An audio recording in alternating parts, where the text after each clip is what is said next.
नमस्कार, मैं हूं आपके साथ प्रतिका शर्मा और आप देख रहे हैं भारत। आपका स्वागत है हमारे खास कार्यक्रम एशियन रिपोर्टर में। इन्हीं संपूर्ण मध्य प्रदेश में इस समय नवदुर्गा उत्सव की धूम है। वहीं अगर हम बात करते हैं बुधनी के एक छोटे से कस्बे की शायगंज की, जहां भवानी आश्रम एक बहुत प्राचीन संस्था है जो हिंदू संस्कृति को लेकर काम भी करती है और उनका स्लोगन है हमारी संस्कृति हमारी धरोहर। और यहीं से रमाकांत भार्गव विधायक भी बुधनी विधानसभा क्षेत्र की दीवानी करते हैं। तो इन्होंने एक बहुत अच्छा यहाँ एक मैसेज दिया लव जिहाद को लेकर। इस मामले को लेकर हालांकि मध्य प्रदेश से नहीं सारे भारत में भी जोर शोर से चर्चाएं होती है। बीजेपी भी इस मुद्दे को आगे बढ़ाती है। तो यहाँ जो पंडाल में जो झांकी बनाई हुई है वो लव जिहाद को लेकर यहाँ इन्होंने इसको बहुत अच्छे से प्रदर्शित किया है कि लव जिहाद में जो हिंदू बच्चियों को जिस तरीके से फंसाया जाता है, उनके साथ दुर्व्यवहार किया जाता है और फ्रिज में उनकी जब लाश मिलती है, तो ये सब चीज़ें भवानी आश्रम में प्रदर्शित की हैं। और वहीं अगर हम बात करते हैं कुछ दिनों पहले जो ऑपरेशन सिंदूर चला गया था भारत के द्वारा पाकिस्तान के अपोजिट में, तो वो झांकी भी इन्होंने बहुत अच्छे से प्रदर्शित करने की कोशिश की है। मेरे साथ हैं भवानी आश्रम के एक सदस्य ऋषभ भार्गव। हम उनसे जानते हैं कि ये प्रेरणा कहाँ से मिलती है और ऐसे विषयों को लेकर इतनी झांकियाँ आप क्यों दिखा रहे हैं यहाँ पर। जी ऋषभ जी बताएं। देखिए, अभी वर्तमान में जो हो रहा है उस वर्तमान की पूरी स्थिति को देखते हुए ये आवश्यक है कि हमारी बहन बेटियों को इस चीज़ के बारे में अवगत कराया जाए, ताकि वो इस प्रकार की किसी भी घटना के प्रति संवेदनशील रहे और अपने सामाजिक और तमाम व्यवस्थाओं के लिए वो एक्टिव रहे। और समाज तो समाज, अपने घर परिवार और मोहल्ले में भी, और किसी बहन बेटी को इस प्रकार की गतिविधियों से फंसने से बचाएं। अच्छा, ये बताइए आप यहाँ कुछ बच्चियों को हमने देखा कि यहाँ आपने अखाड़ा भी शुरू करके रखा है, उनको शस्त्र चलाने की भी शिक्षा देना है। ये क्या है, क्या बात है वजह है इसके पीछे? देखिए, अगर संगठित और सशक्त और अपने जो संस्कृति है उसमें परिपूर्ण अगर कोई बच्ची होगी तो वो इस प्रकार की गतिविधियों से वैसे ही दूर रहेगी और वो आत्मरक्षा उसके लिए काफ़ी इम्पोर्टेंस रखती है। वो किसी भी प्रकार की गतिविधि से लड़ने के लिए सक्षम हो जाए, ये मेरी भावनाएं हैं और इसी तौर पे भवानी आश्रम सतत प्रयासरत है। तो कुल मिलाकर हम बात करते हैं भवानी आश्रम के सदस्य ने जो बताया है कि बच्चियों को एक संस्कार देना जो कि हर माता पिता का एक कर्तव्य भी होता है, इस चीज़ को लेकर यहाँ पर एक बहुत अच्छा पंडाल और एक बहुत अच्छी झांकी बनाई गई है। एशियन भारत के लिए बुधनी से कैमरामैन मोंटी के साथ राजीव गौड़। सोयाबीन की अर्थी निकाली गई। जी, हम बात कर रहे हैं किसानों के किसान आंदोलन की, जो आज 26 तारीख को उन्होंने एक आंदोलन की योजना बनी थी, लेकिन हाल आंदोलन में किसान कम रहे और उसके बावजूद भी वहाँ पर किसानों ने सोयाबीन की अर्थी निकालकर अपनी उचित मांगों को लेकर प्रशासन से बातचीत करी और उनको ज्ञापन दिया। किसान अपने उचित मांगों को लेकर किसानों फसल की बीमा राशि को लेकर, फसल की जो उपज के भाव को लेकर और अपनी लाइट की समस्या को लेकर अनेक तरह के मांगों को लेकर किसान सड़कों पर निकले और अपने कंधे पर सोयाबीन की अर्थी उठा के नारे लगाते हुए निकले, क्योंकि किसानों ने वाकई सभी ने देखा और उसको करीब से महसूस किया है कि वाकई सोयाबीन की फसल ने किसानों की कमर तोड़ दी। और इस बार जो नुकसान खाचो तहसील या विधानसभा में देख रहे हैं वो हर बार की तरह ज़्यादा हो गया है। किसान कहीं का नहीं बचा है और सरकार से मांग कर रहे हैं कि हमेशा की तरह हमारे साथ फिर छलावा ना हो जाए। कहीं ऐसा नहीं है कोई बीमा कंपनी हमें गलत आंकड़े पेश करते प्रशासन को और हमें बीमा नहीं मिले। पिछली बार भी हमें 50 रुपया, 250 रुपया, 500 रुपया इस हिसाब से सोयाबीन या फसल बीमा का पैसा मिला है। तो ये कहीं ना कहीं किसान के साथ छलावा कर रही है। सरकार से हमारा निवेदन है कि वे हमारी मांगों को रखें। भावांतर योजना में व्यापारियों को फायदा होगा, हमें बीमा राशि पूरी दिलाए, क्योंकि उपज ही कम हुई है। हम बेचेंगे क्या, कितना बेचेंगे, कितनी राशि हमको मिल पाएगी। भावांतर योजना में सरकार ने जो मोहन यादव ने कल घोषणा करी है कि 5,328 रुपये प्रति क्विंटल की हिसाब से भावांतर होगी और उससे कम बिकती है तो उसका पैसा सरकार भरेगी। 4,000 या 3,000 बिकती है तो जो भावांतर आएगा राशि का उसका सरकार पैसा अदा करेगी, लेकिन किसानों को उसके अंदर पंजीयन करना पड़ेगा। ये सब कुछ झमेले हैं किसान के साथ ही, लेकिन किसानों को अभी तुरंत और तत्काल राहत राशि की मांग के लिए आज सोयाबीन की अर्थी निकाली कि कहीं ना कहीं हमको बीमा राशि से या मुआवजा राशि से हमें फायदा पहुंचाए और किसानों खाते में राशि डालें, जिससे किसानों की हालात सुधरेगी और अगली फसल जो बोवनी करना है उसके लिए उनको साधन मिल जाएगा। वहीं एमपीवी को लेकर बात निकली है कि जैसे सोयाबीन की फसल हुई और एमपीवी अपने क्षेत्रों में निकल चुकी है, वो किसानों के ट्यूबवेल पे या कुएं पे जाकर उनके पुराने बिलों की बात करी है, तो उनसे भी राहत की बात करी है कि हमें राहत दें। क्योंकि हमारे पास फसल नहीं है, हम बेचेंगे क्या, क्या खाएंगे, क्या बिल भरेंगे। तो इस तरह की कई बातें थी जो आज एसडीएम के सामने रखी, और वहाँ पे जो आंदोलनकारी थे कि एसडीएम ने काफी कुछ समझाने के प्रयास भी किया, चक्का जाम भी किया सड़कों का किसानों ने, और सड़कों पे भी उतरे वो, और चक्का जाम करने के बाद में स्कूल की बसें भी वहाँ रुकी गई। तो जैसे ही एसडीएम को नेहा साहब को पता चली तो तुरंत ऑफिस से उठ के सड़क पर आई और किसानों की बातों को सुनी और समझा, और उनको समझाई थी काफी देर के बाद। उसके बावजूद भी नहीं माने। फिर तहसील परिसर में क्या है, तो आखिरकार गुलाब सिंह परिहार नायब तहसीलदार को भी किसानों के साथ बैठना पड़ा कि हम भी किसान, हम आपको बता रहे हैं कि हमारी योजना, सरकार की योजना के जो है वो किसानों के हित में बन रही है, आप थोड़ा धैर्य रखें, शांति रखें, किसानों को फायदा मिलेगा इसके अंदर। हर तरह के जानकारी उन्होंने समझाई किसानों के साथ बैठ के, जब जाके के संतुष्ट हुए। वहीं एमपीवी को लेके भी सुपरवाइजर संजीव मालवीय को बुलाया गया कि, और वहां से बिलों की बात सुनी तो उन्होंने राहत के लिए बात करी है कि हम आपकी जितनी मांगे हैं वो हम ऊपर लिख के भेजेंगे, और हम आपके साथ खड़े हैं, हम भी किसान परिवार से आते हैं, लेकिन ये जो नियम है उस नियम के हिसाब से हमें भी चलना होगा। तो हमने देखा कि किस तरह से आंदोलनकारियों ने सड़क पर प्रदर्शन किया, चक्का जाम किया, स्कूल की बसें, एम्बुलेंस भी वहाँ पे जाम हुई, और तुरंत पता चला तो आधे घंटे के अंदर ही तुरंत एसडीएम ने इस जाम को खुलवाया, और सख्ती से भी पेश आई और समझाइश भी दी गई कि हम आपके साथ खड़े हैं, सरकार आपकी सारी मांगे जितनी है हम उचित मांगों को प्रशासन तक पहुँचाएंगे, सरकार तक पहुँचाएंगे। मोहन यादव जी के जो संदेश है उसको भी बताया कि उन्होंने भावांतर योजना लागू कर दी है, आपको उसका फायदा मिलेगा। एमपीवी के लिए भी उन्होंने समझाइश दी, और कुल मिला के इस आंदोलन को आज किसानों को आश्वासित किया है। लेकिन देखना है कि यदि बीमा राशि या क्रॉप कटिंग जो भी सरकार कार्य किसानों के हित में कर रही है वो कितनी जल्दी होगा और कितनी जल्दी इनके खातों में राशि आएगी। एशियन भारत, चंद्रभान सिंह खाचर। उज्जैन में नवरात्रि का पर्व बड़े ही धूमधाम से मनाया जा रहा है। सुबह से शाम तक माता के मंदिरों में नवरात्रि के अवसर पर श्रद्धालुओं की भीड़ देखने को मिल रही है। लगातार ये क्रम 1 अक्टूबर तक जारी रहेगा। आज पंचमी के अवसर पर, शुभ अवसर पर आज देख सकते हैं कि मां चामुंडा के दरबार में लाखों की संख्या में श्रद्धालु यहाँ पर सुबह से ही दर्शन करने के लिए यहाँ पहुंचे हैं। और आज खास तौर पर पंचमी के अवसर पर माता को 56 तरीके का भोग लगाया गया है। यह भोग सभी अलग अलग प्रकार की मिठाइयों का लगाया गया है कि आप देख सकते हैं कि अलग अलग जो मिठाइयाँ जो होती है उन माता को भोग लगाया है। और ये आज शाम को यहाँ भव्य आरती होगी, और उसके बाद अगले दिन ये सभी जो प्रसाद जो भगवान को जो 56 तरीके का भोग लगाया है ये अगले दिन यहाँ पर वितरण किया जाता है। ये परंपरा कहीं वर्षों से आ रही है। यूँ तो हर दिन यहाँ पर माँ चामुंडा के दरबार में जो भी समय 12 बजे यहाँ पर भोजन वितरण होता है, सभी कई श्रद्धालु यहाँ पर भोजन का लाभ भी उठाते हैं। पर इस बार आज पंचमी के शुभ अवसर पर खास तौर पर माता का श्रृंगार किया है और 56 भोग का भोग लगाया गया है। बड़ी संख्या में सुबह से ही दर्शन करने के लिए श्रद्धालु यहाँ पर पहुंच रहे हैं। और जो नवरात्रि का पर्व है ये 1 तारीख तक चलेगा। यूँ तो तिथि के अनुसार 9 दिनों तक नवरात्रि का पर्व मनाया जाता है, पर इस बार तिथि के अनुसार 10 दिनों तक नवरात्रि का पर्व यहाँ उज्जैन में मनाया जा रहा है। लगातार इस क्रम में जारी है, और शाम को होते ही कहीं ना कहीं गरबा पंडालों में भी माता के रन में अंदर गरबा खेलने को बड़ी संख्या में महिलाएं पहुंच रही है। और कई प्रकार से जितने भी माता के उज्जैन में मंदिर है वो आकर्षक रूप से सजाए गए हैं। लगातार एक क्रम जारी है। एसएन भारत के साथ खुजमा की रिपोर्ट।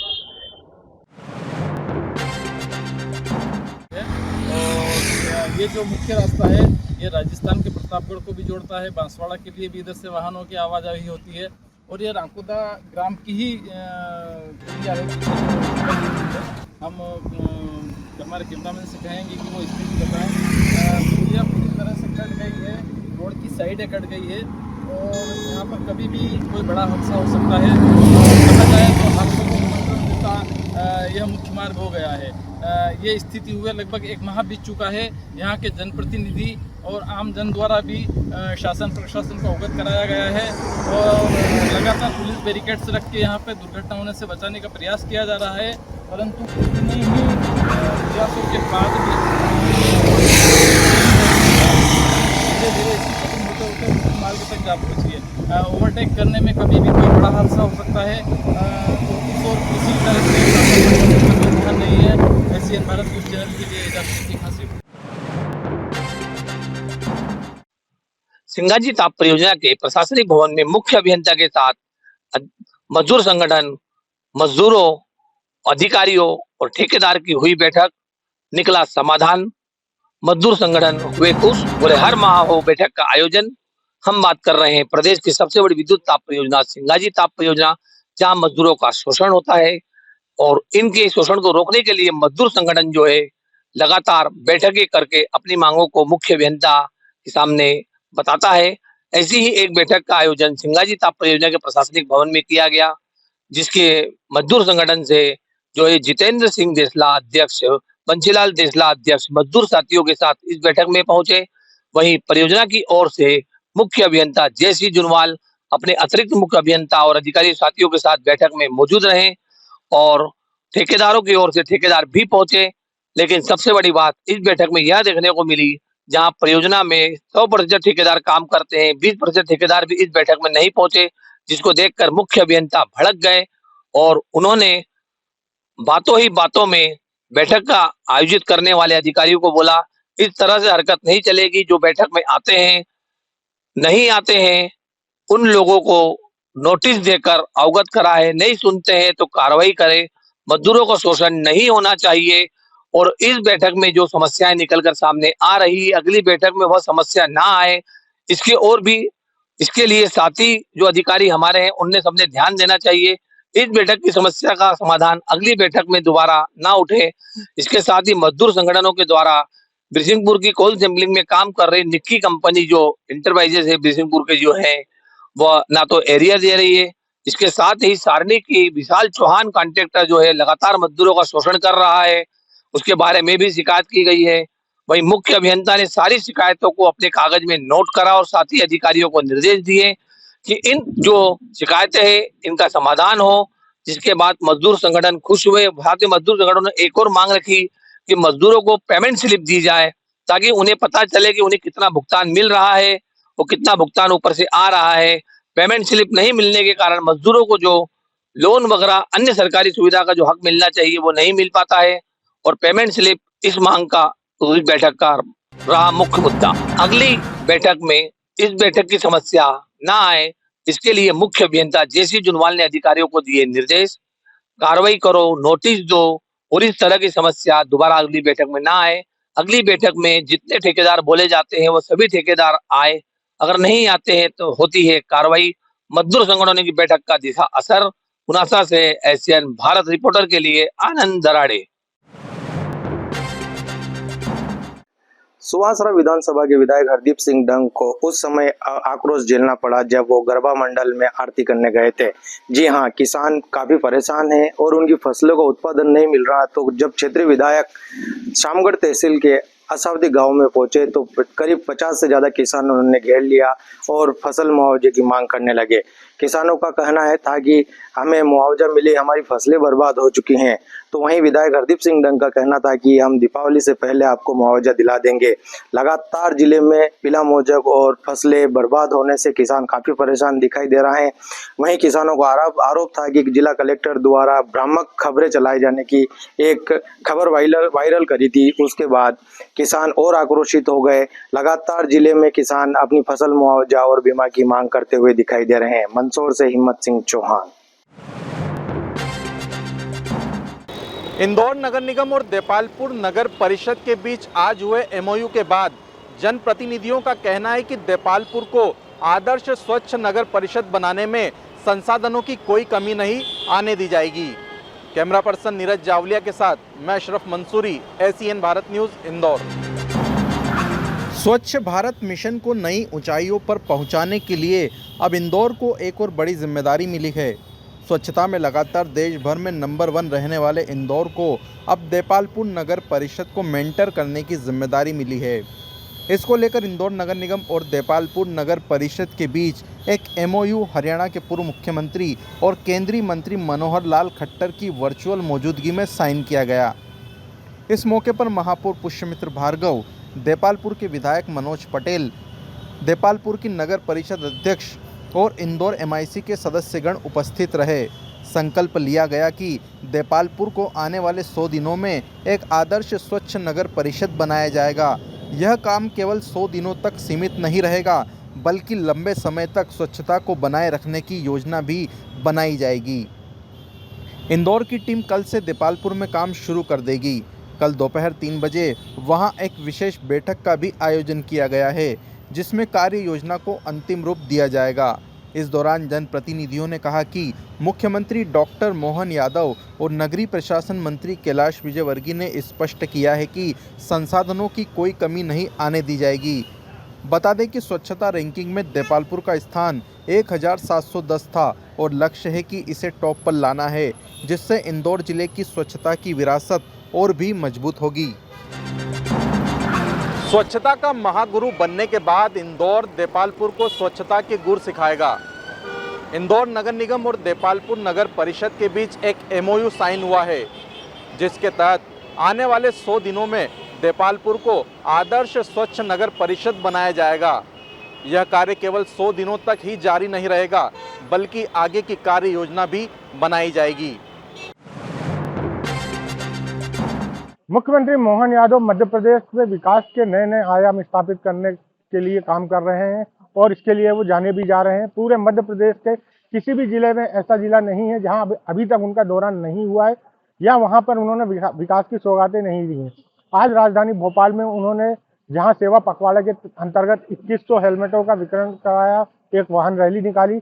वहीं वो विदिशा के कुरवई में गए, जहाँ पर उन्होंने 200 करोड़ से अधिक के विकास कार्यों का भूमि पूजन किया और मध्य प्रदेश के हर जिले को कुछ ना कुछ सौगात देने का काम मध्य प्रदेश के मुख्यमंत्री मोहन यादव कर रहे हैं। मुख्यमंत्री मोहन यादव का सबसे बड़ा टारगेट है वो हर जिले में किसी न किसी एक उत्पाद को स्थापित करना चाहते हैं। अभी थोड़े दिन पहले उन्होंने धार में एक आयोजन करवाया जिसमें प्रधानमंत्री स्वयं शामिल हुए। इसके बाद वो प्रत्येक जिले में रोजगार मुखी कुछ ना कुछ काम ऐसा करना चाहते हैं जिससे वहाँ के स्थानीय बच्चों को और लोगों को रोजगार मिले और मध्य प्रदेश में जो रोजगार का सृजन करने का काम है वो मुख्यमंत्री द्वारा लगातार किया जा रहा है। ऐसे में मुख्यमंत्री लगभग हफ्ते में आप बात कर ले तो 4 से 5 दिन दौरे पे ही रहते हैं। वो प्रदेश के हर एक जिले में जा रहे हैं, वहाँ की समस्याओं को समझ रहे हैं, वहाँ के लोकल कलेक्टर कमिश्नर से बात कर रहे हैं, किस जिले में किस उत्पाद को लेकर या किस तरीके से रोजगार का सृजन हो सकता है, इसके लिए वो लगातार प्रयास कर रहे हैं। रोजगार का सृजन करना मोहन यादव जी का सबसे महत्वपूर्ण निर्णय है और रोजगार सृजन के लिए वो सरकार बनने के बाद से लगातार काम कर रहे हैं। वो हर क्षेत्र में एक उद्योग स्थापित करना चाहते हैं। हर जिले में कोई ना कोई ऐसा एक उद्योग स्थापित हो जाए जिससे वहाँ स्थानीय लोगों को रोजगार मिले और बेरोजगारी की जो समस्या या बेरोजगारी का जो कांग्रेस बार बार आरोप लगाती है कि मध्य प्रदेश में इतने बेरोजगार हैं और मध्य प्रदेश सरकार रोजगारों का सृजन नहीं कर पा रही है, रोजगार नहीं दे पा रही है लोगों को, उससे मध्य प्रदेश की जनता को बाहर निकालने का काम मोहन यादव लगातार कर रहे हैं। एशियन भारत के लिए भोपाल से पंकज अग्निहोत्री, कैमरा पर्सन हेमंत यादव के साथ। पूरे देश में भारतीय जनता पार्टी के द्वारा देश के प्रधानमंत्री नरेंद्र मोदी के जन्मदिन के अवसर पर सेवा पखवाड़ा मनाया जा रहा है और इसी क्रम में पावर फाइनेंस कॉरपोरेशन के द्वारा सामाजिक अधिकार के रूप में जो दिव्यांगजन हैं उनके लिए CSR फंड के माध्यम से ट्राईसाइकिल सहित उनके लिए उपयोगी सामग्री का वितरण किया गया।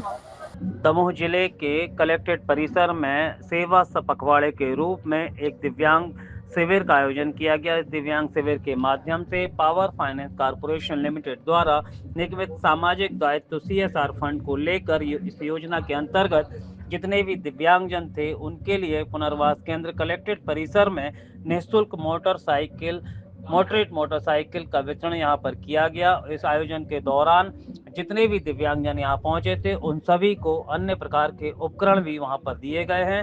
मैं आपको बता दूं कि इस अवसर पर दमोह सांसद राहुल सिंह लोधी सम्मिलित हुए थे। साथ ही लाभार्थियों को दिव्यांग उपकरण भी वितरित किए गए। साथ में पूर्व वित्त मंत्री और दमोह के विधायक जयंत कुमार मलैया के द्वारा भी इनको यह सामग्री वितरित की गई है।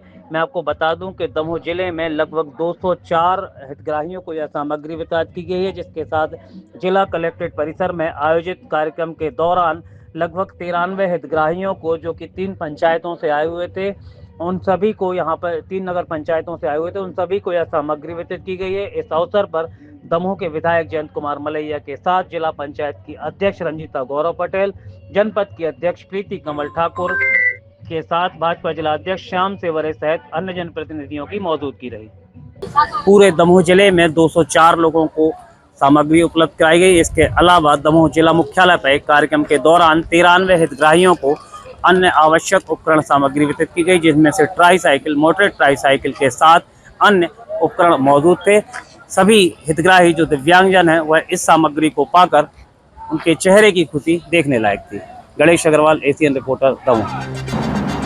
फिलहाल एशियन रिपोर्टर में इतना ही। आप देखते रहिए एशियन भारत।